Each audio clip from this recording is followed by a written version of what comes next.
Guys welcome back to my another video.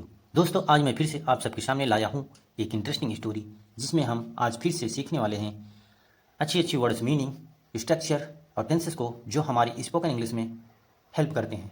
चलिए देखते हैं दोस्तों। जैसे कि गाइज आप लोग देख पा रहे होंगे, इस स्टोरी का टाइटल है the wise old woman. Wise means बुद्धिमान, ओल्ड मीन्स बूढ़ी, वुमन मीन्स औरत, बुद्धिमान बूढ़ी औरत। यहाँ देखिए द का यूज किया गया है जो एक डिफिनिट आर्टिकल है जो कि हमेशा एडजेक्टिव के पहले आता है। यहाँ वाइज ओल्ड एक एडजेक्टिव है, इसको वुमन पढ़ा जाता है, वोमैन नहीं पढ़ा जाता है। वुमन यहाँ एक कॉमन नाउन है। अब हम स्टोरी को देखते हैं। इन अ विलेज, इन मीन्स में, ए मीन्स एक, विलेज मीन्स गांव, एक गांव में there lived an old lady. There का प्रयोग आप इसकी हिंदी निकाल भी सकते हैं, नहीं भी निकाल सकते। इसका प्रयोग सेंटेंस की फॉर्मेशन बनाने के लिए किया जाता है। जैसे यदि इसकी मीनिंग निकालेंगे तो निकलेगा वहाँ रहती थी एक बूढ़ी औरत। लिव की सेकंड फॉर्म लिव्ड, इसलिए इसकी मीनिंग जो निकलेगी पास्ट में निकलेगी। रहती थी एक बूढ़ी औरत। लेडी का मतलब भी बूढ़ी औरत होता है, वुमन का औरत भी औरत होता है। वंस मीन्स एक बार या एक समय। सी हैड एन एक्सीडेंट, उसके साथ एक घटना घट जाती है या घट गई, उसके साथ एक घटना घटी। ये पास्ट में इसकी मीनिंग निकलेगी क्या, क्योंकि यहाँ हैड लगा है। And her eyes got inflamed, और उसकी जो आँख है, उसकी जो आँखें हैं गट इन्फ्लेम्ड में सूज गई। यहाँ देखिए गेट की सेकंड फॉर्म गट, और खास करके यहाँ सेकंड फॉर्म नहीं थर्ड फॉर्म आएगा, क्योंकि यहाँ पास्ट परफेक्ट टेंस का यूज किया गया है। तो यहाँ वर्ब की थर्ड फॉर्म आएगा। इन्फ्लेम्ड मीन्स उसकी आंखें सूज गई। She sent for a well known healer of her village. She means वह औरत के लिए आया है। सेंट, सेंट के सेकंड फॉर्म सेंट मीन्स भेज दिया गया। फॉर वेल मतलब वेल नोन मीन्स अच्छा खासा जानकार, हीलर मीन्स इलाज करने वाला, ऑफ हर विलेज जो उसके गांव में रहता था उसके पास भेज दिया गया। द हीलर, वो जो डॉक्टर था, हीलर मीन्स होता है डॉक्टर या ठीक करने वाला व्यक्ति। After checking her eyes, after means बाद में, चेकिंग जब भी कोई प्रीपोजिशन या कंजक्शन आता है तो उसके बाद यदि कोई वर्ब आएगी तुरंत, यदि कोई वर्ब आती है तो उसके साथ आईएनजी फॉर्म में आती है। जैसे यहाँ देखिए चेक का आईएनजी फॉर्म लगा है, चेकिंग हो गया है। चेक करने के बाद उसकी आइज, उसकी आंखें चेक करने के बाद सेड, से के सेकंड फॉर्म सेड मीन्स कहा your eyes will become fine. क्या कहा, तुम्हारी आंखें जो हैं वो ठीक हो जाएंगी। यहाँ देखिए फ्यूचर इंडेफिनिट टेंस का यूज किया गया है।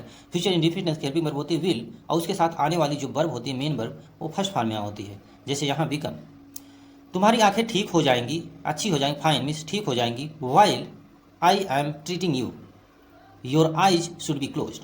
वाइल मीन्स जब मैं तुम्हारी आंखों का इलाज कर रहा हूँ। देखिए क्या कहता है, जब मैं आपकी आंखों का इलाज कर रहा हूँ।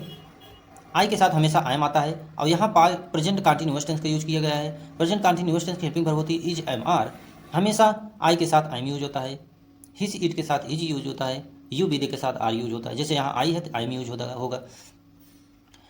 जब मैं आपकी आंखें चेक कर रहा हूँ, your eyes should be closed, आपकी जो आंखें हैं वो बंद होनी चाहिए।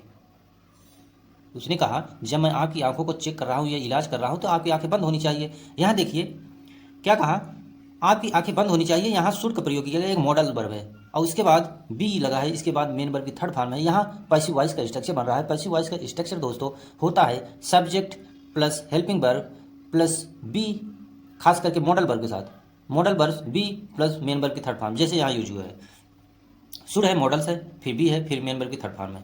इसके बाद मोर ओवर, इसके अतिरिक्त, मोर ओवर मीन्स इसके अतिरिक्त, I will be taking a happy fish, मैं मतलब आपसे अच्छी, हैप्पी मीन्स अच्छी खासी, फिश लूँगा। यहाँ देखिए फिर अगेन यहाँ फ्यूचर कंटिन्यूअस टेंस का यूज किया गया है। फ्यूचर कंटिन्यूअस टेंस की हेल्पिंग वर्ब होती है विल असाइड, हमेशा विल का ही यूज होता है, मॉडर्न इंग्लिश में शैल का यूज होता नहीं। आई के साथ विल का यूज हुआ, उसके बाद बी, फिर मेन वर्ब की फर्स्ट फॉर्म के साथ आईएनजी, जो कि स्ट्रक्चर बन रहा है यहाँ पास्ट कंटिन्यूअस टेंस का। अब आगे देखिए, द वुमन एग्रीड, जो औरत थी, द इसलिए लगाया गया है क्योंकि हम उस औरत के बारे में देख रहे हैं। जब कोई डेफिनेट नाउन या प्रोनाउन हो जाता है तो उसके साथ हमेशा डेफिनेट आर्टिकल द का यूज होता है, क्योंकि हम उस औरत के बारे में जान रहे हैं, उस औरत का इलाज हो रहा है, इसलिए यहाँ द लगाया गया है। अग्रीड, एग्री की सेकंड फॉर्म अग्रीड, इसलिए पास्ट में इसकी मीनिंग जाएगी जो औरत थी वो सहमत हो गई। एंड और kept her eyes close during the treatment, kept means कर लिया, हर मीन्स, यहाँ देखिए फिर अगेन प्रोसेसिव प्रोनाउन का यूज किया गया है।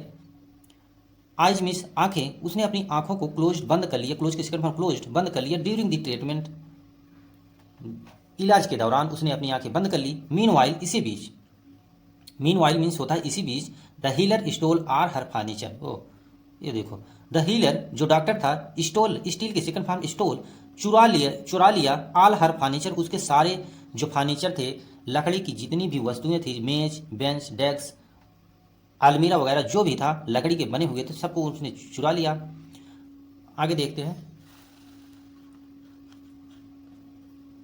आफ्टर द, हाँ यहाँ से, आफ्टर द ट्रीटमेंट, ट्रीटमेंट इलाज के बाद, आफ्टर मीन्स बाद में, ट्रीटमेंट मीन्स इलाज, इलाज के बाद, when she opened her eyes, when means जब, सी ओपेंड, ओपन की सेकंड फॉर्म ओपेंड, इसलिए पास्ट में इसकी मीनिंग जाएगी जब उसने अपनी आंखें खोली, हर आइज मीन्स अपनी आंखें खोली, सी फाउंड उसने पाया, everything missing in her house, मतलब कुछ भी चीज़ें उसके घर में थी नहीं, सब गायब थी। एवरीथिंग मीन्स सभी चीज़ें, मिसिंग मीन्स गायब होना, इन हर हाउस उसके घर से, मतलब जब उसने अपनी आंखें खोले तो देखा डॉक्टर साहब तो सब कुछ गायब कर चुके थे। Oh my God. यहाँ से हम देखेंगे guys, the healer started asking for his fee but the woman denied. जो डॉक्टर था, यहाँ देखिए हीलर के साथ डिफरेंट आर्टिकल द का यूज किया गया है। डिफरेंट आर्टिकल तभी आता है जब हम कोई चीज़ के बारे में अच्छी तरीके जान रहे हैं, डेफिनेट हो, क्योंकि हम डॉक्टर के बारे में जान रहे हैं कि वो औरत का इलाज कर रहा है, इसीलिए डेफिनेट आर्टिकल का यूज किया गया है। स्टार्ट के second form started, asking, started means शुरू कर दिया, आस्किंग मीन्स मांगना, फॉर हिज फी अपनी फीस जो उसने चार्ज, इलाज का चार्ज बनता था, उसने मांगना शुरू कर दिया। बट द वुमन डिनाइड, वो जो औरत थी, बट मीन्स लेकिन, वुमन, देखिए अगेन द का यूज किया गया है, क्योंकि हम औरत के बारे में जान रहे हैं इसलिए डेफिनेट आर्टिकल द का यूज किया गया। डिनाई की सेकंड फॉर्म डिनाइड, उसने इनकार कर दिया, जो औरत थी उसने फीस देने से इनकार कर दिया। सो इसलिए they went go to the court, they means दोनों, मतलब हीलर और वुमन, गो वेंट गान होता है, गो के सेकंड फॉर्म वेंट मीन्स चले गए, टू द कोर्ट, कोर्ट में या कोर्ट को, and told the whole story to the जज, और टेल के सेकंड फॉर्म टोल्ड, बताया, होल स्टोरी में सारी कहानी, टू द जज, जज को। अब आगे देखते हैं यहाँ से। द वुमन सेड, औरत है जो औरत थी उसने कहा, से के second form said, why should I give him money, मुझे इसे क्यों रुपए देना चाहिए, मतलब उसने कहा मुझे डॉक्टर को क्यों रुपए देना चाहिए। शुड यहाँ देखिए मॉडल का यूज किया गया है और इंट्रोगेटिव का यूज किया गया है, क्योंकि WH वर्ड के बाद इंट्रोगेटिव में हमेशा, यदि मॉडल वर्ब है या मॉडल सेंटेंस बना हुआ है मॉडल से, तो मॉडल वर्ब तुरंत WH के बाद आएगी। तो उसने कहा कि मुझे इस डॉक्टर को क्यों रुपए देना चाहिए। जज से वो कह रही है, आई गिव, हमेशा मॉडल के बाद जो वर्ब आएगी, मेन वर्ब, हमेशा मेन वर्ब फर्स्ट फॉर्म में आएगी, जैसे यहाँ आई गिव, मुझे क्यों डॉक्टर को रुपए देना चाहिए। Before the treatment, before the, पहले, इलाज के पहले, बिफोर मीन्स पहले, ट्रीटमेंट मीन्स इलाज, इलाज के पहले, I could see everything in my house, मैं देख सकती थी सारी चीज़ें अपने घर में। यहाँ देखिए कुड का प्रयोग किया गया। कुड का प्रयोग जब पास्ट की एबिलिटी, हमें क्षमता दिखाना हो, जैसे वह कह रही है कि मुझे सब कुछ दिखाई, मैं देख सकती थी सब कुछ अपने घर में, यहाँ कैपेसिटी की बात होगी, क्षमता की बात होगी, इसी में देखना, एवरीथिंग चीज़ें, माई हाउस मेरे घर में। बट आफ्टर द ट्रीटमेंट, लेकिन आफ्टर मीन्स बाद में, ट्रीटमेंट इलाज के बाद, आई कांट सी एनीथिंग, मैं कुछ नहीं देख सकती अपने घर में, इन माई हाउस मतलब अपने घर में, मैं कुछ नहीं देख सकती अपने घर में। आई कांट सी एनीथिंग, मैं कुछ नहीं देख सकती। कांट, हमें प्रेजेंट की जब एबिलिटी शो करना होता है तो हम कैन का यूज करते हैं, जब पास्ट की एबिलिटी दिखाना होता है तो कुड का यूज करते हैं।